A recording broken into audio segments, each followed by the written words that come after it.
Aturan baru besaran gaji tenaga honorer atau non-ASN tahun 2023 ini berdasarkan Peraturan Kemenkeu Nomor 83 PMK 02/2022 tentang standar biaya masukan tahun anggaran 2023. Tentunya tenaga honorer perlu mengetahui informasi penting ini yang berkaitan dengan aturan baru besaran gaji tenaga honorer tahun 2022. Buat yang sedang nonton YouTube, jangan lupa subscribe. Please don't forget to subscribe. Di subscribe juga. Jangan lupa.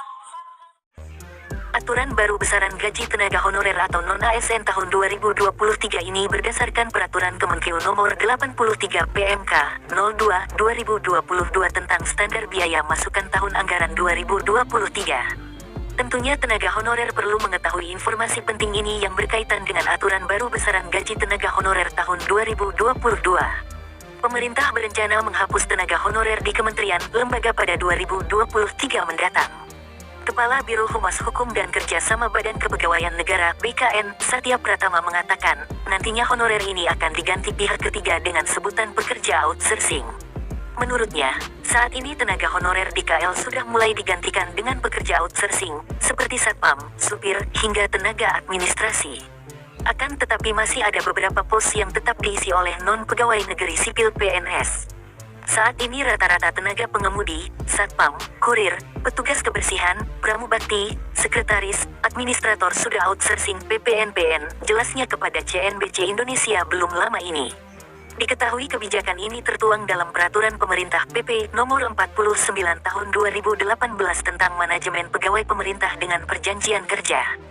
Dalam aturan ini, pegawai non-PNS di instansi pemerintah masih tetap melaksanakan tugas paling lama 5 tahun saat peraturan tersebut berlaku atau 2023. Sementara itu, Menteri Keuangan Sri Mulyani Indrawati sebelumnya telah menetapkan aturan mengenai besaran gaji para pegawai non-PNS berada di instansi pemerintah yakni kementerian, lembaga. Ini tertuang dalam Peraturan Menteri Keuangan Nomor 60 Tahun 2021 tentang standar biaya masukan tahun anggaran 2022.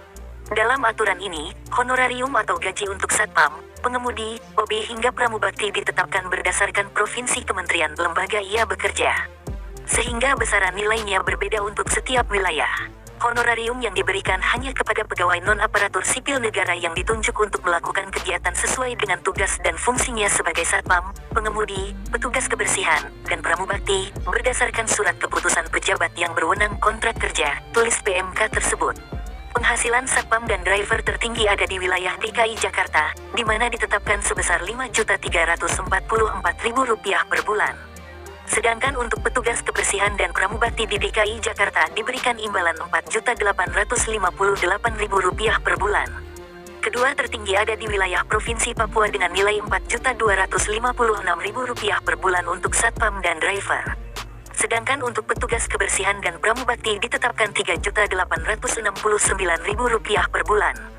Selanjutnya tertinggi ketiga ada untuk supir dan satpam yang bekerja di instansi pemerintah di daerah Jawa Timur dengan besaran honor Rp4.135.000 per bulan. Sedangkan untuk petugas kebersihan dan pramubakti Rp3.759.000 per bulan. Namun, ini hanya hitungan gaji pokok atau belum termasuk uang lembur. Untuk uang lembur satpam dan supir ditetapkan sebesar Rp13.000 per jam dan uang makan lembur sebesar Rp30.000 per hari. Di dalam isi Permenkes tersebut terdapat pasal 1 yang menjelaskan mengenai standar biaya masukan tahun anggaran 2023.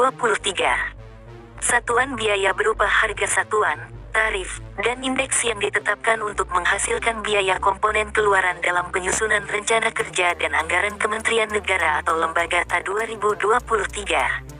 Kemudian di pasal 2 disebutkan bahwa untuk standar biaya masukan tahun anggaran 2023 berfungsi sebagai batas tertinggi dan estimasi. Peraturan yang berlaku mulai tanggal 19 Mei tahun 2022 ini, juga turut melampirkan honorarium dari tenaga honorer atau non-ASN. Untuk honorarium tenaga honorer yang disebutkan adalah satpam, pengemudi, petugas kebersihan, dan pramubakti. Terdapat berbagai daerah yang disebutkan dari Permenkes tersebut seperti Aceh, Sumatera Utara, Riau, Jambi, Lampung, Bengkulu, Banten, dan masih banyak lagi. Berikut merupakan besaran honorarium tenaga honorer yang disebutkan pada Permenkes tersebut. 1. Aceh Satpam dan pengemudi sebesar Rp4.020.000 per bulan. Petugas kebersihan dan pramubakti sebesar Rp3.654.000 per bulan. 2. Sumatera Utara Satpam dan pengemudi sebesar Rp324.000 per bulan. Petugas kebersihan dan pramubakti sebesar Rp2.952.000 per bulan. 3. Riau Satpam dan pengemudi sebesar Rp3.741.000 per bulan. Petugas kebersihan dan pramubakti sebesar Rp3.401.000 per bulan. 4. Kepulauan Riau Satpam dan pengemudi sebesar Rp3.984.000 per bulan. Petugas kebersihan dan pramubakti sebesar Rp3.622.000 per bulan. 5. Jambi Satpam dan pengemudi sebesar Rp3.389.000 per bulan. Petugas kebersihan dan pramubakti sebesar Rp3.081.000 per bulan. 6. Sumatera Barat Satpam dan pengemudi sebesar Rp3.211.000 per bulan. Petugas kebersihan dan pramubakti sebesar Rp2.919.000 per bulan. Petugas kebersihan dan pramubakti sebesar Rp2.919.000 per bulan. 7.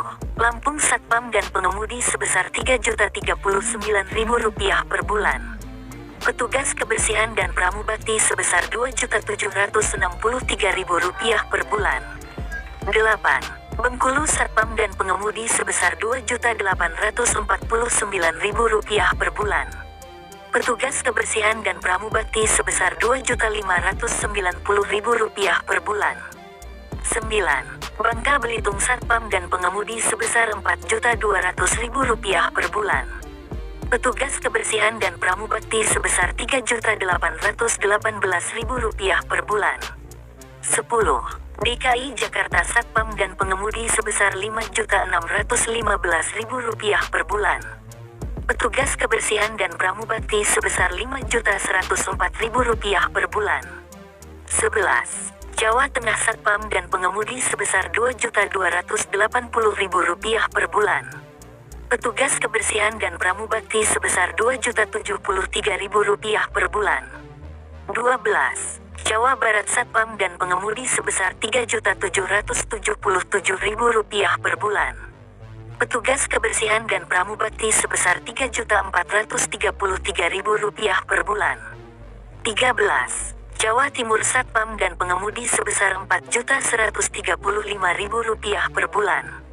Petugas kebersihan dan pramubakti sebesar Rp3.759.000 per bulan.